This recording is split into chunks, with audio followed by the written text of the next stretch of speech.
Hello everybody and welcome. In this video I will show you how to update a software version of your headphones Sony LinkBuds. You have to start by opening Headphones application. Now connect your buds to your application.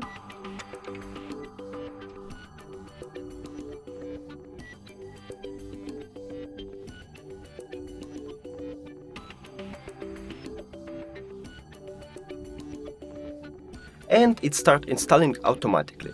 But if you didn't, just click on More Info and click on Resume. And here we go.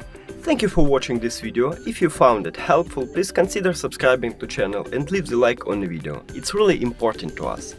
See you later!